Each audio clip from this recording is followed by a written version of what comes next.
Espace TV, les grandes gueules, tout sur les dessus de l'actu. Ahmed Camara, Zachary Milimono, Roby, Mohamed Djibril Camara, Moussa Moïse Silla, Lamine Girassi forment les grandes gueules. Bienvenue chez les GG en ce lundi matin, merci de votre fidélité. Vous nous écoutez à Cancan sur 99.9, vous êtes du côté de Kindia, c'est Kaniazik qui relaye cette émission. Vous avez la possibilité évidemment d'intervenir en direct dans cette émission en partant sur le site de la radio, soit le www.espacefmguinée.info ou tout simplement par SMS GGO 8037 si vous êtes abonné Orange. On s'intéresse à l'actualité évidemment à peine annoncée et signée qu'elle est dénoncée et remise en cause par des partis donnés pourtant partie prenante. L'Alliance pour l'alternance démocratique APAD, un regroupement de partis d'opposition, accouché vendredi dernier, fait des vagues. L'UGDD est-elle signataire de cette alliance? C'est la grosse question que nous nous posons ce matin. Certainement ce week-end, vous avez vu sur Facebook, évidemment, le démenti de ce parti politique. Nestor Kagbagoudo, c'est cela, secrétaire général de l'Union guinéenne pour la démocratie et le développement. Vous allez l'écouter ce matin chez les GG. Faut-il craindre un casus belli entre la mouvance présidentielle et l'opposition dans la mise en œuvre de l'accord politique global du 20 août? La question est posée par Boubacar Diallo, Dr Fodéou Fofana, vice-président de l'UFDG. Vous allez l'écouter ce matin chez les GG. Vent de fond donc à l'université de Cancan contre le recteur et son cabinet. Le personnel enseignant dénonce une gestion catastrophique sur tous les plans. Conséquence, une baisse drastique des conditions d'études des apprenants et les conditions de travail et de recherche. Et pour solde de tout compte, une dégradation de la qualité de l'enseignement offert.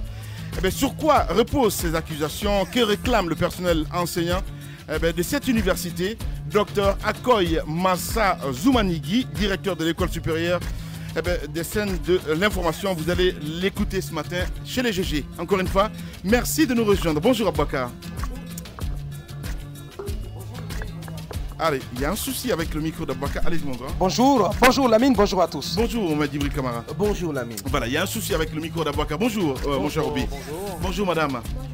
Voilà, bienvenue. On s'intéresse évidemment. Bonjour Moussa Moïse. Bonjour. Voilà, on s'intéresse à l'actualité. Discours d'Alpha Condé du côté de Fouta, du côté du Fouta. Donc, on va essayer de décrypter un instant. Oui, c'est vrai. Vous savez que depuis quelques jours, le président candidat Alpha Condé sillonne les localités et les préfectures du Fouta, considérées comme bastion consolidé de l'UFDG. Le président fait à profusion dans les annonces, dans les promesses, mais aussi dans les actes. Ouais. Vous savez que à Tougué, par exemple, il y a ce préfet qui a été dégommé, qui a été remplacé par le président de la CRD de Koing, et qui avait annoncé que tout Koing voterait pour Alpha Condé au 11 octobre. Vous savez aussi que Koing a été dans la foulée érigé en sous-préfecture. On s'attend même, certaines personnes s'attendent même aujourd'hui que Timi Madina aussi soit élevé au rang de préfecture. Alors il y a des annonces aussi, parce que le président de la République annonce la construction d'unités industrielles, notamment pour le Kenkeliba, notamment pour la pomme de terre du côté de Timbi Madina. Il va d'ailleurs, en tout cas là ça c'est officiel, il va faire la pose de la première pierre d'une unité de transformation de la pomme de terre sur place à Timbi Madina. C'est du côté de Pita, ça c'est aujourd'hui lundi.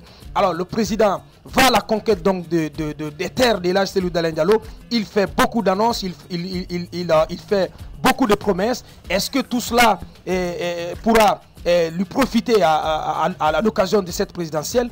On attend de savoir. Voilà, on attend de savoir. Roby, on va écouter le président et puis on revient dans un instant. Quand je suis venu, je vous ai dit la vérité. Ensuite, quand j'ai été élu président, j'ai dit la vérité. J'ai dit que j'ai trouvé la Guinée dans un trou. On était très endettés. Or, vous savez que quand vous êtes endetté, vous êtes comme un esclave. Dieu merci, nous avons obtenu le PPTE, nous avons annulé une bonne partie de cette dette. Malheureusement, l'Ebola est venu nous fatiguer. Mais comme la histoire le sait, quand Dieu veut éprouver ta foi, il t'amène certaines difficultés. Mais si tu restes fidèle à ta foi, alors le bonheur suivra. Malgré la dette, malgré l'Ebola, je peux vous dire, sans être contredit, monsieur le Premier ministre, qu'en 5 ans, nous avons fait ce que la Guinée n'a pas fait en 50 ans. Mais il reste encore beaucoup à faire. Et l'Ebola nous a fait tirer beaucoup de leçons. L'Ebola nous a fatigués. Pourquoi? parce qu'on n'avait pas de bons hôpitaux. Alors nous avons construit des centres améliorés dans les sous-préfectures et les hôpitaux dans les préfectures afin que cela n'arrive plus. Pourquoi l'Ebola nous a fatigués? Quand je suis venu, je vous ai dit la vérité. Ensuite, quand j'ai été élu président, j'ai dit la vérité. J'ai dit que j'ai trouvé la Guinée dans un trou. On était très endettés. Or, vous savez que quand vous êtes endetté, vous êtes comme un esclave. Dieu merci, nous avons obtenu le PPTE, nous avons annulé une bonne partie de cette dette. Malheureusement, l'Ebola est venu nous fatiguer. Mais comme la histoire le sait, quand Dieu veut éprouver ta foi, il t'amène certaines difficultés. Mais si tu restes fidèle à ta foi, alors le bonheur suivra. Malgré la dette, malgré l'Ebola, je peux vous dire, sans être contredit, monsieur le Premier ministre, qu'en 5 ans, nous avons fait ce que la Guinée n'a pas fait en 50 ans. Mais il reste encore beaucoup à faire. Et l'Ebola nous a fait tirer beaucoup de leçons. L'Ebola nous a fatigués. Pourquoi? Parce qu'on n'avait pas de bons hôpitaux. Alors nous avons construit des centres améliorés dans les sous-préfectures et les hôpitaux dans les préfectures afin que cela n'arrive plus. Pourquoi l'Ebola nous a fatigués? Parce qu'on n'a pas de route. Alors nous allons faire les routes. Qu'est-ce que l'Ebola nous a encore appris? Les Blancs qui avaient des entreprises sont partis, ont fermé les entreprises. Ça aussi nous amène à réfléchir. Monsieur le Premier ministre, nous allons désormais faire la promotion des hommes d'affaires guinéens qui construisent des usines parce qu'ils ne partiront pas et ils resteront et les usines bénéficieront à la Guinée. Une autre leçon, les femmes de Mali et de Timimadina font beaucoup de pommes de terre. Donc, pour que ces pommes de terre ne pourrissent plus, mardi, nous allons poser la première pierre de l'usine de pommes de terre à Timimadina. Alors, ne soyez pas inquiets, je n'ai pas oublié les sages. D'abord, notre coutume, quand on vient, c'est de donner 10 noix. Comme je n'ai pas les 10 noix, je vais vous laisser 10 millions pour votre noix pour les sages. Vous m'avez téléphoné très souvent à Conakry. Président, je suis en train de construire une mosquée. Président, je suis en train de construire une mosquée. Alors, comme c'est mon ami et que vous avez fait beaucoup d'efforts en cotisant, alors moi aussi, je vais donner 500 millions pour vous aider pour une mosquée. Vive Mali! Vive les sages de Mali! Vive les femmes de Mali! Vive la vaillante jeunesse de Mali! Vive les jolies demoiselles! Les grandes gueules. Voilà, mon cher Roby, on a écouté le président. Hein? Le président qui a été éberlué par... Je me sens par la foule. Hein. Ouais. Par les jolies dames de Mamou. Mais moi, ce qui me gêne un peu dans ce discours, je vais d'abord commencer par le côté négatif pour en venir, parce qu'il y a quand même du positif à tirer là-dedans, c'est la manière dont le président continue à distribuer de l'argent de gauche à droite. Moi, c'est une question. Il y a une autre question que je voulais te poser, Roby. La campagne n'a pas démarré, à ce que je sais. Justement, j'allais y revenir. Le président a commencé sa campagne il y a bien longtemps. Il a sillonné la Haute-Guinée, il est en train de sillonner le Fouta. Certainement, ce sera le tour de la forêt après. De toutes les façons, lui, il est déjà dans l'esprit de la campagne il y a très longtemps. Mais ce qu'il faut souligner, moi, dans le discours, c'est la manière dont le président, même s'il veut participer au développement, distribue de l'argent. Je vous dis qu'il y a des structures, il faut respecter les normes dans le pays. Et il est le premier responsable, c'est lui qui doit amener l'administration à respecter les normes. Le président, certes, peut faire des annonces, mais de là, quand il part partout, il part. On a parlé de 200 millions et quelques à la jeunesse de l'abbé, etc. Distribuer de l'argent, ça crée des problèmes après. Je pense qu'il faut investir dans le développement. C'est vrai que c'est bien de donner 500 millions pour la construction d'une mosquée, mais il y a quand même un secrétariat chargé des affaires religieuses ici qu'il faut mettre en contribution, à qui il faut donner les fonds pour la construction des mosquées. Comme ça rentre dans les normes. Vous souffrez d'entendre. L'autre côté, c'est quoi? C'est que le président, quand même, part à Timbi pour poser la première pierre d'une usine de transformation de pommes de terre. Ouais. Ce qui est une bonne chose. Quand on sait que nos pommes de terre, pour la plupart, partent du côté du Sénégal, du côté du Mali, du côté de la Côte d'Ivoire, je pense que ce sont des initiatives à saluer, mais il faudrait que ce soit concrétisé. Je suis d'accord que le président de la République est dans l'esprit de la campagne, il veut faire des annonces, mais il faut faire attention parce qu'il faut se souvenir qu'il y a 5 ans de cela, il a fait beaucoup d'annonces, il a promis que les universités auraient, chaque université ou chaque école aurait des ordinateurs, ça n'a pas été le cas, que le sac de riz coûterait 80 et quelques millions, ça n'a pas été le cas. Pour le moment, je pense qu'il doit être mesuré dans les annonces, c'est très important. Non, mais pour les ordinateurs, quand même, il faut le savoir, et c'est la publicité est en train de passer, en tout cas, à s'en tenir à la publicité. Attendez, quand même, que je dise, la publicité est en train de passer en boucle sur les différents médias. c'est annoncé pour la rentrée prochaine que les tablettes s'insèrent. Mais attendez, quand même, souffrez d'entendre. Ou bien vous voulez nier cela aussi. Ce n'est pas le même programme. J'ai dit les tablettes s'insèrent, en tout cas dans ce programme qui est ambitionné par le chef de l'État, que chaque étudiant guinéen ait sa tablette. C'est la bonne annonce. Elle passe en boucle sur les différents médias. C'est annoncé pour la rentrée prochaine. C'est à 25 000 francs guinéens par mois. Pour chaque étudiant. On va continuer à décrypter le discours du président Condé, évidemment, du côté du Mali. Notre première préoccupation, ce sont les femmes de Mali. Ce sont les femmes qui supportent le poids de notre pays. Alors, nous allons d'abord travailler pour les femmes. Sans eux, il n'y a pas de santé. Et les femmes souffrent pour aller chercher l'eau. Nous allons faire les forages pour que les femmes de Mali ne souffrent plus pour aller chercher l'eau. Nous allons construire un grand marché pour que vous n'allez plus au Sénégal, que les Sénégalais viennent ici à votre marché.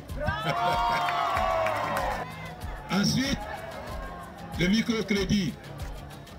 Les femmes n'ont pas les moyens. Elles sont des grandes travailleuses, mais elles n'ont pas les moyens.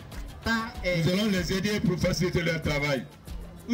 C'est pourquoi je suis venu avec le directeur général d'African Bank, Guy Fonjo. Guy Fonjo vient du Cameroun. Ils ont fait MIFA au Cameroun qui a été une réussite. Nous allons faire la même chose en Guinée. Il est venu avec moi donc pour rencontrer les femmes de Mali, pour leur montrer comment elles doivent s'organiser, afin que le MIFA puisse s'organiser ici et qu'on puisse aider les femmes. Alors, pour encourager les femmes à s'organiser, nous allons leur donner 50 millions pour qu'ils mettent dans leur caisse comme point de départ. Nous n'allons pas oublier les jeunes. Parce que la jeunesse est l'avenir de la Guinée. Alors Mali aura un très beau stade de football, s'il plaît à Dieu. Mali aura un centre culturel. Et African Bank aussi va aider les jeunes à s'organiser en coopérative. Alors pour encourager les jeunes aussi, nous allons mettre 50 millions dans leur caisse comme point de départ. Les grandes gueules. Voilà, Bakar, on a écouté le président. Ben, on se demande où est-ce que le président puise toutes ces sommes qu'il annonce à tout vent. En tout cas, à Mali, c'est vrai qu'il a été assez généreux, assez large. Il a annoncé 50 millions comme fonds de départ pour la jeunesse, 50 millions comme fonds de départ pour les femmes.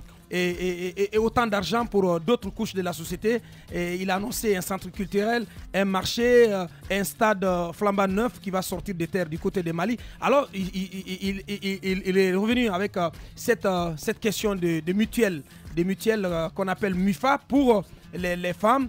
Et je pense que le président la réplique lui-même en allant avec ce concept de MUFA, il se rend compte de l'échec de la première expérience qu'il a voulu tenter, c'est-à-dire cette agence de microfinance, l'ANAMIF. L'ANAMIF, on l'a dit, redit, ça a été catastrophique, ça a été une initiative présidentielle qui a été déglinguée, mise en coupe réglée par l'entourage même du président de la République. Il faut rappeler que c'était géré par cette dame Ramatoulaye, mais aussi qui était sous la coupole du ministre Kiridi Bangoura. Aujourd'hui, on n'a pas fait l'état des lieux par rapport à cette ANAMIF. Et le président est passé d'un trait à cette nouvelle expérience qu'on appelle la MUFA. Je pense que c'est important que le président fasse dans de la campagne, avant l'heure, mais je pense qu'il est en train d'aller un peu trop, il fait un peu trop dans la largesse, dans la générosité. Et je ne sais pas trop d'où il tire tout cet argent. Ce n'est pas de la générosité. Ce n'est pas de la générosité. Il est là pour haranguer les foules, il est là pour convaincre les gens à travers l'argent. Et ce qui se fait, c'est quand il dit que, par exemple, que son régime a fait en 5 ans ce qu'on n'a pas pu faire en 50 ans, qu'est-ce qui a réellement changé? Au fond, est-ce que l'insécurité a changé? Beaucoup de choses déjà ont été posées. On ne le lit pas. De rien, tout ne peut pas être noir. Mais qu'est-ce qui a foncièrement changé? Il y a beaucoup de choses qui ont foncièrement changé, Madame Diallo. Je pense qu'il faut avoir. Non, mais attendez, on ne peut pas faire en 5 ans ce que les autres n'ont pas pu en 50 ans. Mais ce qui se passe, c'est quand la tête essaie de fouler aux pieds les textes du pays, comme on appelle, on l'a dit, le décret lançant la campagne électorale n'a pas encore été fixé. C'est dommage quand même que le président soit le premier à être sur le terrain par rapport à cela. Je pense que c'est bien. Diallo a parlé de l'ANAMIF. On n'a pas fait il n'y a pas eu d'audit, on n'a pas tiré les leçons du passé et on lance les MIFA. Qu'est-ce que ça va donner? Je pense que c'est bien d'aller en campagne, de distribuer de l'argent. Et sachez que la Cour des comptes également n'est pas là pour plomber et savoir combien on aura utilisé à la fin de la campagne. C'est bien. Moi, je pense que quand on est à la tête du pays, il faut donner les bonnes leçons. Il faut faire en sorte que les autres s'inspirent de vous. Mais si vous êtes le premier à fouler les textes de loi au pied, je pense que c'est pas bien. C'est bien déjà. Des actes ont été posés, personne ne peut le nier, mais je ne suis pas d'accord qu'en 5 ans, on a fait ce que les autres n'ont pas fait en 50 ans. Il y a beaucoup de choses qui ont changé, mais il reste un grand chemin à parcourir. Allez-y, Mohamed Djibril. Écoutez, il y a certes beaucoup de choses à faire. Le bilan du professeur Alpha Condé est certes contestable, mais c'est quand même un bilan certain. Donc, il y a c'est un bilan où tout n'est pas positif, tout n'est pas négatif non plus. Ça, c'est important. Mais moi, je vais m'intéresser à la forme. Vous l'avez tantôt souligné, la campagne électorale ne démarre officiellement que le jeudi prochain. Donc, le président, le fait qu'il soit déjà en campagne est une chose à regretter parce qu'il n'est pas dans l'esprit de la loi. Donc, c'est une chose à regretter. Deuxième remarque. Il s'est rendu dans une région, dans un fief où il n'a pas l'habitude de se rendre. C'est aussi une chose notable. Donc ça veut dire que dans la stratégie de conquête de l'électorat du président, il y a des choses qui commencent à changer. Parce qu'on s'en souvient, lors de la présidentielle de 2010, le président, si je ne m'abuse, ne s'était pas rendu au Fouta. Donc ça c'est une chose importante. Donc le président, le fait qu'il aille au Fouta, démontre peut-être de sa volonté d'élargir son électorat au-delà de ses fiefs habituels que par exemple la Haute-Guinée, puisqu'il y a également d'autres régions qui ont voté pour le président. Mais fondamentalement, ces annonces, ces promesses mirobolantes, c'est très bon, Lamine, mais il faut éviter dans l'excitation de faire des promesses qu'on ne serait pas en mesure de tenir, parce que vous vous souvenez, les plans du président ont été contrés assez fortement par l'arrivée du virus Ebola. Donc, il faut faire des annonces, certes, parce que nous sommes en campagne électorale, mais il faut éviter de faire trop d'annonces pour ne pas être finalement rattrapé par la déception liée au non-respect de ces annonces. Allez-y, Roby. Certainement, il y a une coïncidence, mais je pense qu'au début de la mandature du président Alpha Condé, on lui a assez reproché de ne pas aller tâter du terrain, de ne pas aller à proximité des populations de l'intérieur. S'il le fait aujourd'hui, nous allons certainement mettre ça sur le compte de la coïncidence avec la campagne électorale, mais il a pourtant fait la Haute-Guinée, il a fait les autres régions. Cellou Dalein Diallo, le président de l'UFDG, est allé plusieurs fois à l'Abbé où il a tenu des meetings, dans beaucoup de villes. Est-ce que ça va, on l'a dénoncé une certaine campagne, on va donner certainement une connotation de campagne parce que le président fait des annonces. Mais il part quand même au Fouta avec l'ambition de poser la première pierre d'une usine de transformation de pommes de terre à Timbi Madina. Il en profite, évidemment, c'est son rôle de faire des annonces, c'est lui qui en prend la responsabilité. Mais le bilan, il est là, je pense qu'il ne faut pas le nier. Certainement dire qu'en 50 ans, on a fait assez en 5 ans. La comparaison n'est certes pas une raison, mais le diable se cache toujours dans les détails. Mais il faut reconnaître quand même qu'en 5 ans, le président de la République, le professeur Alpha Condé, a pris des initiatives, rien que dans la réforme des forces armées. On se souvient, il faut qu'on rappelle un peu la mémoire dans ce pays, qu'il y a quelques années de cela, on voyait les bidasses de gauche à droite avec les armes, ça faisait peur à la population, on n'en voit plus. Il y a quand même beaucoup d'avancées qui sont à noter. On ne va pas parler de l'électricité, tout le monde chante cela. Il y a beaucoup de choses qui ont été faites, il faut le reconnaître. C'est aux opposants de démontrer le contraire en proposant de nouvelles idées, parce que c'est aussi cela, mais laisser le président dans son rôle de présenter son bilan aux populations et de faire des annonces. C'est lui qui prendra la responsabilité à la fin. Voilà, Roby. Allez-y, Moussa Moïsi, là. Dire que rien n'a été fait pendant 5 ans, les 5 ans de gestion du professeur Alpha Condé, ce serait faire preuve d'une certaine cécité. Mais en même temps, reconnaître qu'en 5 ans, il a fait plus qu'en 50 ans, c'est tomber dans une énorme démagogie. Moi, je pense qu'il faut se garder d'adhérer rapidement à ce genre de propos qui servent plutôt à haranguer la foule. Mais aussi, je me pose une question. Il a un avantage, le professeur Alpha Condé. C'est qu'on ne sait pas qui parle, le candidat ou le président. Alors, quand il annonce qu'il va faire don de 200 millions et 10 millions pour les sages et construire telle mosquée, voilà, il a un atout, c'est que véritablement, c'est lui qui tient encore les rênes de cette République. Mais pour un jeu démocratique qui se veut véritablement concurrentiel, je pense qu'il devait quand même se garder de précipiter cette campagne électorale pour qu'il ait les mêmes chances que les autres candidats. Quand le coup de sifflet aurait été donné, je pense qu'il aurait pu se permettre d'aller faire ce genre de choses. Mais pour l'instant, on n'a pas besoin d'assister à ce genre de choses. Et dans notre pays, on tire pas les leçons. Le chef de l'État a parlé rapidement de cette IMF MUFA.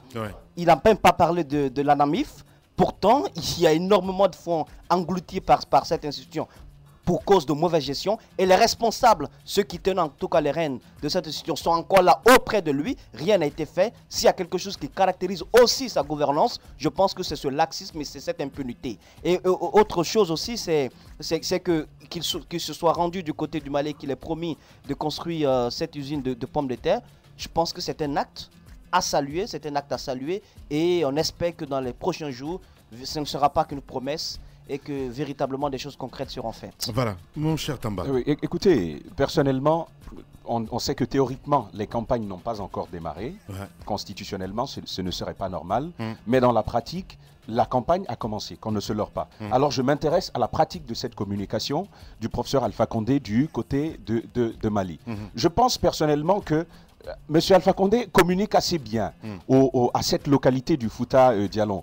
Parce que je pense qu'il est en train de parler à la fierté de la communauté Peul, si vous me permettez l'expression. Je pense, vous voyez, le Peul, vous vous rappelez bien de l'ouvrage de Amadou Ampateba, Amkoulel, l'enfant Peul, où il relève précisément que le Peul a un certain nombre de valeurs non négociables. C'est par exemple le respect dû à la religion, le respect aux sages, le respect à la femme. Et on voit bien M. Alpha Condé qui se comporte en grand religieux, qui veut contribuer, non pas à titre de président de la République, mais à titre de musulman et ami de El Hadj Soirée dont il parlait. 500 millions, et vous avez vu les vivas qui ont suivi juste après. C'est une première chose. Mais ensuite, il dit, je n'ai pas oublié les sages, parce qu'on sait que chez le Peul traditionnel, le sage a une très grande valeur. Et c'est ce que M. Alpha Condé, il fait. Je n'ai pas oublié les sages, mais il vante même la beauté Peul. Ces belles demoiselles, M. Alpha Condé va en parler. Il le fait expressément. Je pense que c'est en grand maître que M. Alpha Condé a communiqué dans cette localité. Maintenant, je vais vous dire une chose. Des promesses dans le Fouta, il y en aura encore, et de plus grandes.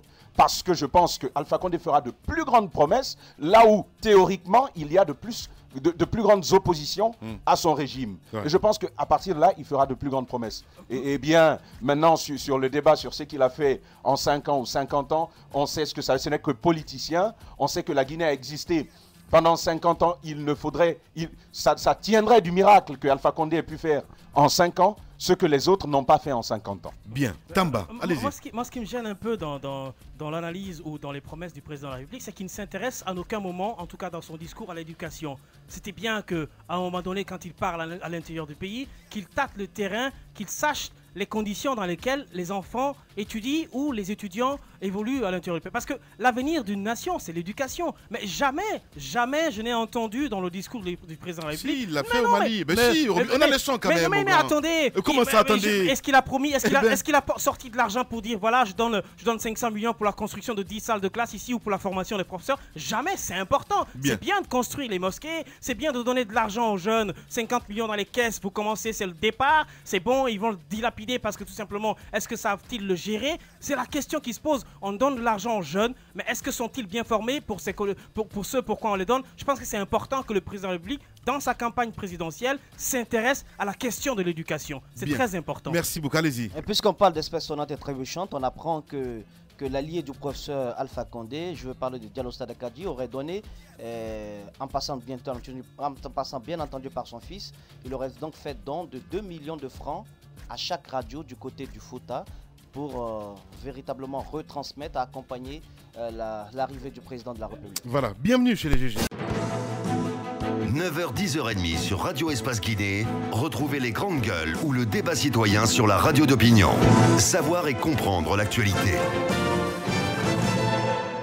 Et c'est jusqu'à 10h30 sur cette antenne. Merci de nous rejoindre. Si c'est maintenant que vous le faites, dans un instant, nous allons essayer de partir sur le terrain. Mais d'abord, un coup d'œil sur vos SMS reçus et GG au 8037, un inconditionnel de cette émission, qui nous dit ce matin à se demander où Où est un président qui a 1 milliard par jour dépensé 50 millions et la pire inépi? Qu'est-ce qu'il veut dire, Deguillard? Ben voilà, c'est là Junior Condé.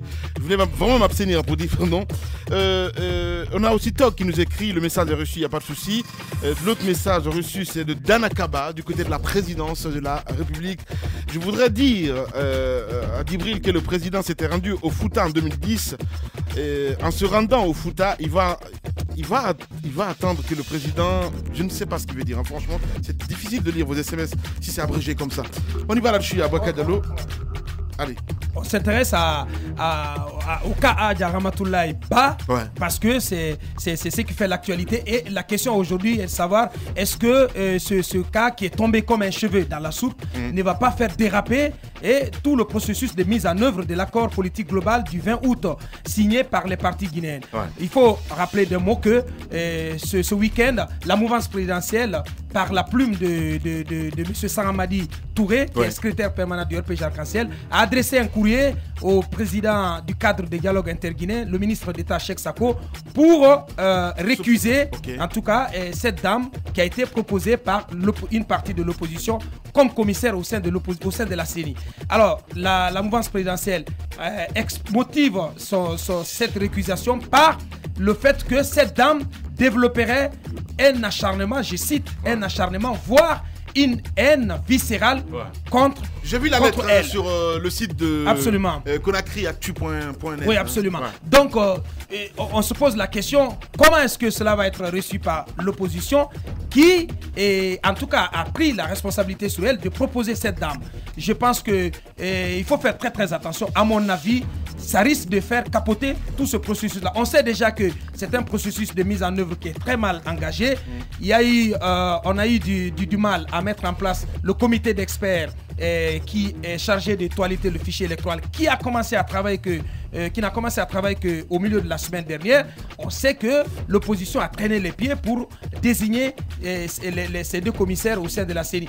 Jusqu'à date, il n'y a aucune perspective pour la recomposition des conseils communaux. Je pense qu'il faut faire très très attention. Je ne sais pas qu'est-ce que la mouvance présidentielle appelle acharnement ou haine viscérale contre elle. Elle doit avoir forcément des arguments. Nous avons tout fait ce matin pour avoir M. Saramadi Touré en vain. Donc c'est important de savoir qu'est-ce que l'opposition pense de tout cela. On se rappelle quand même de la sortie de cette dame qui avait accusé sur les ondes de Radio Espace le Premier ministre à l'époque. On allait l'assassiner. Vous vous rappelez très bien de ça. Donc, il y a forcément l'historique. Écoutez, je pense qu'il faut arrêter de jouer au Cassandre. Il faut sortir de ces fantasmes émotionnels. Je pense qu'aujourd'hui, on a besoin à la CENI de personnalités consensuelles. Si la mouvance estime que cette dame n'est pas consensuelle à ses yeux, il reviendra à l'opposition de proposer une autre personnalité. Écoutez, vous pouvez ne pas être d'accord avec ça. Écoutez, moi, c'est ma grille de lecture. Il y a quand même, lorsque vous lisez sortez des émotions. Il y a, quand vous lisez cette lettre, vous y voyez quand même des arguments qui sont assez pertinents. Je ne dis pas que cette dame nourrit pour autant une haine viscérale, mais on a quand même besoin en période électorale. On a quand même besoin en période électorale. Développe de la haine. Écoutez, la mouvance. Il y a deux parties qui sont engagées dans les négociations. Lorsque, même en procès, lorsqu'une partie récuse un juge, eh bien, le juge ne peut pas tenir le jugement. Voilà. Ça, c'est clair. Donc, il revient à l'opposition de proposer une personnalité qui, aux yeux de la mouvance, ne posera pas de problème, surtout en période électorale. Voilà, nous avons en direct Dr Fodéou Fofana. Les grandes gueules. Docteur, bonjour. Bonjour. Bienvenue dans les GG ce matin. Bonjour, merci. Alors, que dites-vous de la déclaration de Saramadi Touré par rapport à votre proposition liée à la dame Ramatoulaye? Je pense que c'est triste. Pour nous, vraiment, c'est une honte. Nous n'avons pas encore reçu le courrier. Je suis bien curieux de savoir quelle est la réponse que le ministre de la Justice va adresser au RPG Arc-en-Ciel. Il faut faire très attention. Dans ce pays, il n'y a pas de critères définis pour le choix des commissaires. On n'est pas dans un parti-État. Ce n'est pas le RPG qui doit nous dire qui est bien, qui n'est pas bien, qui peut créer l'harmonie, qui ne peut pas créer l'harmonie. Ils sont dans la logique de trouver les personnes bénies, oui, les personnes qui peuvent être là, pour qu'on peut amadouer, qu'on peut corrompre. C'est ça leur objectif. Nous savons que ces gens-là ont peur de cette dame. Ils ont peur de la dame parce qu'ils savent que ce n'est pas une dame qui est capable d'être, qu'on peut corrompre. Ce n'est pas une dame qu'on peut amadouer. C'est une dame qui a la tête sur les épaules, qui sait de quoi on parle, qui sait c'est quoi la CENI et qui est capable de défendre la vérité au niveau de la CENI. Ils ne veulent pas ça. Oui, mais docteur, pourquoi avoir choisi cette transfuge quand on sait qu'elle était, il n'y a pas longtemps, dans cette écurie-là? Je parle du gouvernement. Mais écoutez, vous pensez, moi je ne sais pas. Je ne sais pas pourquoi M. Alpha Condé l'a choisi. C'est comme si vous me dites pourquoi nous recevons Jean-Marc Teliano, qui a été le ministre de l'Agriculture de M. Alpha Condé. C'est comme si vous nous dites aujourd'hui, si quelqu'un était membre du gouvernement, il ne peut pas occuper notre poste. Ce qui est grave dans ce pays, c'est que les RPG sont en train de faire, c'est qu'ils sont en train de créer toutes les conditions pour saboter les accords. Bien. N'oubliez pas que nous avons signé un accord qui n'est pas encore appliqué. Nous avons aujourd'hui le problème du fichier qui n'est pas réglé. Le seul problème qui était en train d'être réglé, c'était le problème de la CENI. Maintenant, le RPG est en train de prouver que pour choisir un commissaire, il faut qu'on parte les voir, pour les poser les dossiers, pour qu'ils regardent la personne qu'on doit amener. Bien. Ça, c'est une provocation, c'est une honte. Bien, docteur Fodé Oussou, en direct ce matin. Allez-y, madame La Yoruba. question que je voulais savoir, est-ce que les textes de la CENI disent que, par exemple, quand vous choisissez un commissaire et que la mouvance n'est pas d'accord, est-ce qu'ils ont le droit d'imposer leur veto? Est-ce que les textes de la CENI le précisent? Mais je vous dis que c'est des gens qui ont peur, qui sont complètement paniqués, qui ont peur de la dame. Cette dame a été membre du gouvernement de M. Alpha Condé. M. Alpha Condé connaît cette dame et il sait comment cette dame-là fonctionne. Cette dame n'est pas une dame corruptible. Ce n'est pas une dame qu'on peut amadouer. Ce n'est pas une dame qu'on peut mettre dans son petit sac. Elle n'a pas besoin d'argent, elle n'a besoin de rien. C'est ce qui crée la peur. Parce qu'ils savent, avec cette présence, la présence de cette dame, je vous dis, elle pèse au point de vue intellectuel, elle pèse plus que les 10 commissaires de la mouvance. C'est ça, ils ont peur. D'accord. Alors, docteur... Sinon, il n'y a pas de critères, je ne sais pas de quoi on se mêle. Même si, je vous ai dit, même si on envoie un oiseau là-bas, est-ce que c'est à eux de dégrader la personne qu'on amène? C'est de la provocation. Docteur Fodé Oussou, un mot sur, parmi les 3 points essentiels de l'accord global du 20 août, un mot sur la recomposition de ces conseils communaux. On a l'impression que c'est le point central sur lequel vous allez beaucoup buter. Mais écoutez, nous, ce n'est pas nous. On a signé un accord, on a dit de le composer.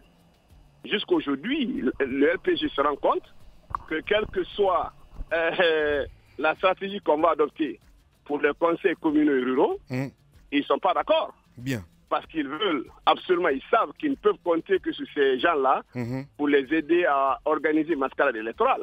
On ne s'entend pas du tout. Et vous dites, on nous dit, oui, on ne peut pas parce que la CENI n'a pas les résultats. Ça veut dire que notre CENI nationale, qui organise les élections, en moins d'une année, n'a pas les résultats des bureaux de vote. C'est ça aussi la Guinée, avec la gouvernance de Alpha Condé. C'est ça la honte, c'est ça la provocation, c'est ça l'humiliation. Que la CENI soit incapable d'avoir même les résultats des bureaux de vote. Sinon, on peut recomposer à partir des bureaux de vote pour savoir qui a gagné, par exemple, à Kindia. Ce n'est pas compliqué. Voilà. Mais jusqu'aujourd'hui, on n'a pas de résultats et personne ne sait comment on va faire.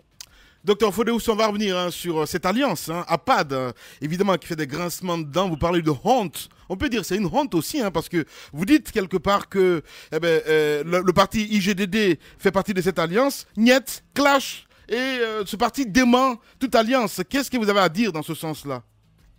Bien sûr que M. Guirassy, on ne l'a jamais dit. Lorsque cette alliance a été signée, elle n'a pas été signée dans une maison, elle a été signée devant la presse. Nulle part. Nous avons dit que l'IGDD a signé une alliance. Nous ne l'avons pas dit. La presse peut témoigner. On n'a pas fait de déclaration.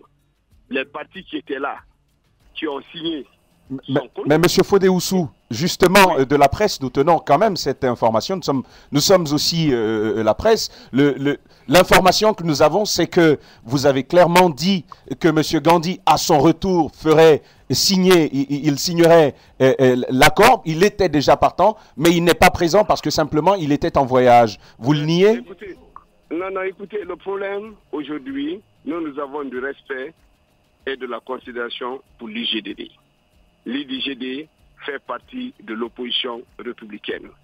L'IGDD décidera de sa participation ou non à cette alliance.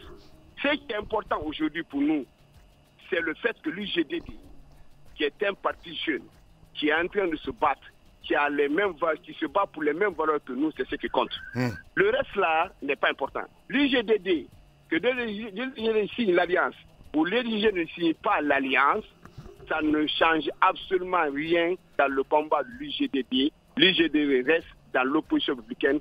C'est ce que nous considérons. Oui. Voilà qui est beau, Dr Fodé Ousfana. Mais il n'y a pas que l'UGDD qui dénonce cette alliance. Il y a l'FPDD, dont on a appris que le représentant était venu jusqu'au siège de l'UFC, mais qui donc on n'a pas qui a dit qu'il n'aurait pas reçu mandat de signer cette alliance. Est-ce que vous n'avez pas le sentiment d'avoir été floué, piégé par le camp de Moussa Dadis aujourd'hui? Non, il n'y a pas d'erreur à ce niveau-là. Le représentant était là et n'a pas signé. Il n'a pas signé parce qu'il n'y avait pas eu de consultation avec la base. Évidemment, ils vont aller se rencontrer. Ils vont discuter avec la base. Aucun parti politique. Attendez, aucun parti Là, vous nous étonnez, docteur Fodé Oussou, quand on sait qu'il y a eu beaucoup de communication, il y a eu même des manifestations qui ont été organisées autour de cette grande nouvelle famille UFDG, FPDD quand même. Quand vous nous dites qu'ils n'ont pas consulté leur base. Nous ne parlons pas aujourd'hui de la même chose. Je ne parle pas de l'alliance UFDG, FDP. Je ne parle pas de ça. Je parle de l'alliance des partis politiques qui a été signé à l'UFDG. Oui, mais c'est dans la même lignée. On sait, docteur Fodé Ousfana, que votre projet d'alliance... Attendez un instant. On sait que votre projet d'alliance avec l'FPDD de Moussa Dadis Camara n'a pas abouti. En tout cas, officiellement, il n'a pas été annoncé que cette alliance a été signée. On s'attendait au moins à ce que ce parti fasse partie de cette coalition que vous avez mise en place, qui est née le vendredi dernier. Mais écoutez, vous savez que ce parti a pour président Moussa Dadis Camara. Il était prévu que le président Moussa Dadis Camara... Allez, on l'a perdu, hein, docteur Fodé Oussou Fofana, en direct ce matin chez les GG. Qu'est-ce qu'on peut dire de plus là-dessus, Tamba? Écoutez, je pense que sur le premier point, celui de la dame Hadja Ramatoulaye, je pense que la mouvance doit faire très attention. À moins que ce soit un calcul politique, stratégique, dont on n'a pas encore connaissance. Parce qu'on peut, bien entendu, évoquer un tel refus, recuser une telle candidature, pour se donner un argument à l'avenir. Ça peut être dans cette perspective-là. Mais logiquement, je ne comprends pas que la mouvance présidentielle puisse exiger de l'opposition de choisir une personne avec laquelle elle conviendrait d'avance. Je trouve que ce n'était pas normal. D'ailleurs, vous vous rappelez que ici, même dans ce studio, on a reçu le ministre Cheikh Sako qui disait qu'il y avait blocage parce que la mouvance présidentielle, l'opposition n'avait pas encore daigné fournir son élément. Maintenant que c'est fait, je pense qu'il faudrait se consacrer à quelque chose de plus important. Ça n'en vaut pas du tout la peine. Nous n'en avons pas besoin en ce moment. Sur ces projets d'alliance, je pense que l'UFDG s'est encore mis le doigt dans l'œil. Je vais vous dire pourquoi. Et l'UGDD, dont on parlait tout à l'heure, fait partie déjà d'une alliance. C'est la CEPAD, vous vous rappelez de cette coalition. Comment vous comprendriez que la tête d'affiche d'une coalition puisse vouloir accepter de se fondre dans une autre alliance comme cela? Ça me surprendrait. Allez-y, Moussa Moïsila. Je ne pense pas que le CEPAD soit une alliance, véritablement. Je pense, parce que si on a bien écouté, en tout cas Jean-Marie Doré nous donner des explications la fois dernière, c'est pas une alliance. Voilà, il y a une chose à reconnaître quand même, c'est que au niveau de la mouvance présidentielle, du RPG, de la lettre que Sarah Madi a adressée à la CENI, on aurait pu nous dispenser de tout cela. Pour des raisons subjectives, on ne peut pas reprocher à l'opposition d'avoir choisi une dame. C'est pas possible. Et en plus, cette dame appartenait à cette équipe gouvernementale. Pourquoi à l'époque ils n'ont pas utilisé les mêmes critères subjectifs pour reconnaître en elle qu'elle nourrissait peut-être petit à petit cette haine viscérale contre le RPG Arc-en-Ciel. Ce n'est pas maintenant qu'ils vont nous sortir les résultats de ces critères qui ont évalué sur la base subjective. Je pense que la mouvance présidentielle peut rejeter peut-être l'opprobre sur cette dame, mais ce sont des critères qui ne valent pas du tout la peine pour empêcher que cette dame puisse siéger au niveau de la Commission électorale nationale indépendante. L'opposition ne peut pas l'accepter et quand vous êtes bon observateur du processus électoral, vous vous rendrez compte que c'est une fuite en avant, que ça repose sur rien du tout. Pour moi, c'est une perte de temps. Il faut faire avancer les choses. Il y a d'autres points de l'accord qui attendent encore d'être appliqués. Ouais. Le point essentiel sur la recomposition, des conseils communaux et ruraux, je pense qu'il faut qu'on avance. Le temps qui nous reste n'est pas du tout long. Merci. Il faudrait sortir de Allez-y, Madame Yoro. Je pense que c'est pour cela qu'à un moment donné, c'est pour éviter ce genre de petits problèmes qu'on a demandé à avoir une CENI technique. Ouais. Mais puisqu'on ne l'a pas, on a demandé à ce que chacun ait son représentant. Les représentants, je pense, doivent veiller au grain, faire en sorte que des choses qui ne sont pas normales ne se passent pas là-bas. Je ne comprends pas qu'on puisse craindre une personne alors qu'on a des représentants qui doivent être vigilants, qui doivent veiller au grain, alors qu'on a demandé à une partie de choisir son représentant.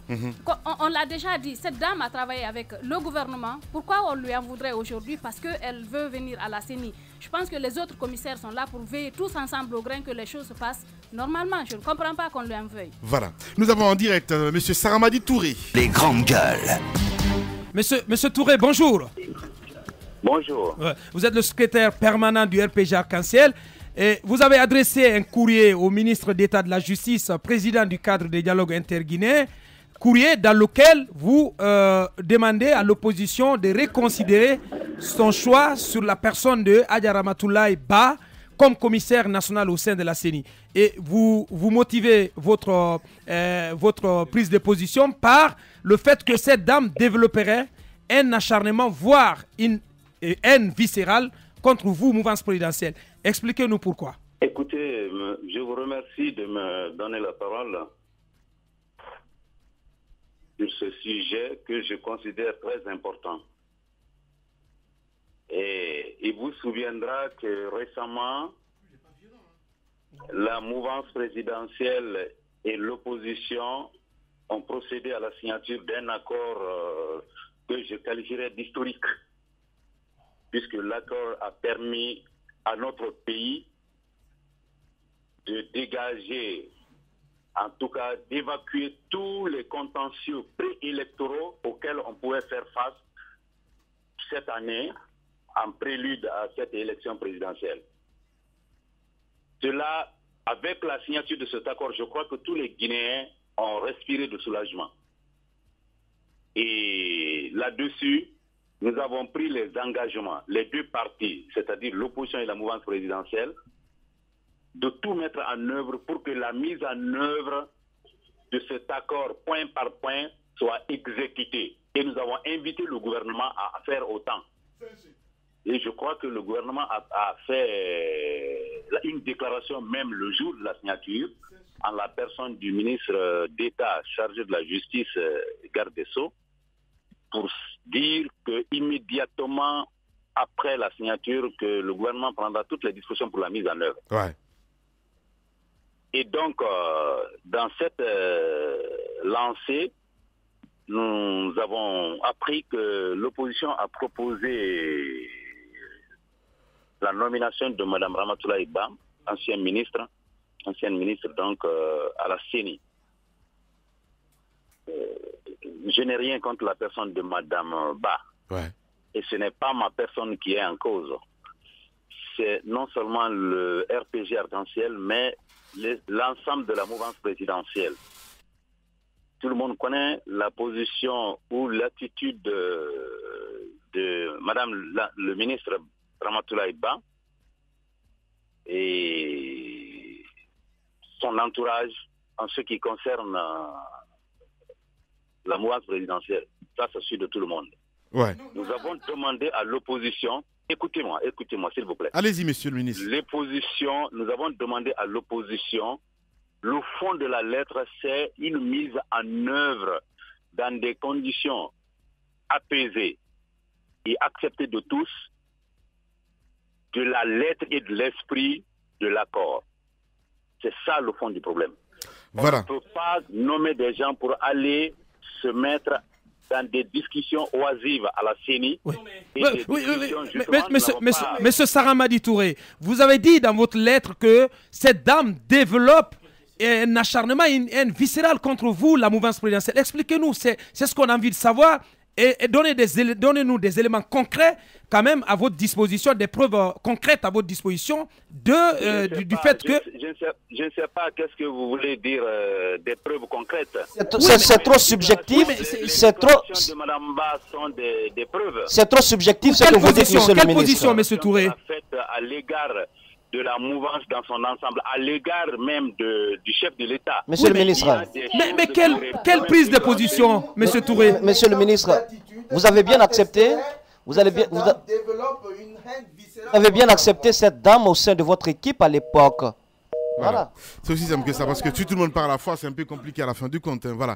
On va essayer de le rappeler dans la deuxième partie de l'émission dans un instant. Évidemment, Roby, on l'a écouté. Le ministre Saramadi Touré. Non, mais moi, je suis complètement déçu. Moi, je m'attendais à des explications beaucoup plus plausibles, mais le ministre patauge dans ses idées. Madame Ramatoulaye, d'accord que le ministre dise que son attitude, mais partant de l'analyse, de l'attitude des uns et des autres, je pense que personne ne siégerait ni à la CENI, ni dans aucune organisation de notre pays. Mais je veux dire que l'opposition a la responsabilité de choisir Mme Ramatoulaye pour la représenter à la CENI. Ouais. Maintenant, je m'attendais à ce que M. Saramadi, quand même, nous donne des explications beaucoup plus poignantes sur la nature de son article. Mais là, je suis déçu. Souvenez-vous très bien que le ministre de la Justice, la dernière fois, nous a dit qu'il y a des extrémistes dans tous les deux camps qui travaillent à ce que ces accords ne soient pas mis en œuvre. Est-ce que M. Saramadi fait partie de ces extrémistes-là, même si vous balancez la tête? Mais ce matin, en tout cas, il ne m'a pas convaincu. Oui, lui aussi, il dit qu'il connaît Mme Ramatoulaye. Donc, dans ce pays, on se connaît les uns les autres. Voilà pourquoi on ne se fait pas confiance. Je pense qu'il faut sortir de cet enfantillage. Quand même, Roby. Mais voilà, allez-y, Abakar. Absolument, je pense qu'absolument et nécessairement, il faut sortir de cet enfantillage. Il faut sortir de cette diversion. Ça ne sert à rien. Ça ne fait pas avancer le débat. Je pense qu'aujourd'hui, ce dont il est question, c'est comment recomposer les conseils communaux où le débat achoppe et comment, en tout cas, faire en sorte que cet accord global puisse aboutir pour permettre à la Guinée d'aller à une élection apaisée. Mais quand on nous dit, oui, cette dame développe de la haine ou développe de l'acharnement, je pense que M. Saramadi a prouvé, il est totalement à court d'arguments. Il faut que la mouvance présidentielle sorte de cet enfantillage. Allez-y. D'enfantillage, moi je parle du principe selon lequel, dans les négociations, le droit de récusation appartient à toutes les parties. Que ce soit dans les négociations que dans l'application de l'accord, le droit de récusation appartient à toutes les parties. Écoutez, madame, celle qui a été choisie, doit être envoyée au sein d'une institution qui quand même arbitre l'élection la plus importante en Guinée. Quand j'entends Dr Fodéoussou parler d'un oiseau, cela relève d'un abus de langage, parce que l'oiseau qu'on envoie à la CENI est quand même l'arbitre d'un match assez sérieux. Non mais écoutez, je pense qu'à un moment donné, il va falloir se ressaisir. Si ça avait été également du côté de la mouvance présidentielle, il revient également à l'opposition. Si la mouvance présidentielle estime que la personnalité qu'elle a choisie n'est pas consensuelle, c'est pas elle qui va poser problème. L'opposition a le choix entre choisir une autre personne ou la maintenir. Merci, de toute façon, on est dans l'impératif de sauvegarder la paix dans ce pays. Merci beaucoup. Je voudrais dire à Jibril qu'on a dépassé le stade des négociations. On est à la phase de l'application de l'accord. Je pense qu'on est à cette phase-là. Cette crise de confiance met ce pays-là en retard parce que personne n'a confiance en l'autre. Tout le monde craint son prochain. Je pense que les gens sont là pour s'observer. Vous n'allez pas fermer les yeux pour que la dame la fasse ce qui ne devrait pas être fait au sein de la CENI. Elle est là pour travailler au même titre que vous. Je ne vois pas pourquoi, parce que vous avez récusé une personne. Vous récusez une personne justement qui a travaillé pour vous il y a quelque temps. Vu qu'elle a rejoint l'autre bord, vous n'avez plus confiance en elle. Elle ne peut, je pense qu'il ne faut pas qu'on enfonce le clou. Il y a déjà un blocus. Parce que vous savez, M. Saramadi parlait d'un accord historique qui a permis de sortir le pays de l'ornière. Mais on n'est pas encore sorti de l'ornière parce qu'il y a des parties de l'accord qui ne sont pas complètement appliquées. Je pense qu'il faut faire très attention. Allez-y, Moussa. On peut parler d'accord historique sur papier pour l'instant. Mais en application, je pense que ce qu'on a est loin de me satisfaire parce qu'il y a quand même des points essentiels qui n'ont pas été appliqués. Et j'aimerais savoir si, au cours de la signature de cet accord, en ce qui concerne les points sur la désignation des commissaires de l'opposition, est-ce qu'il a été fait mention des critères de choix de ces commissaires? Sinon, ça n'a pas été fait. Je pense que la mouvance doit passer à autre chose. On n'a pas envie de ce genre de débat. Voilà, on revient dans un instant. Espace TV fait sa rentrée en grande pompe.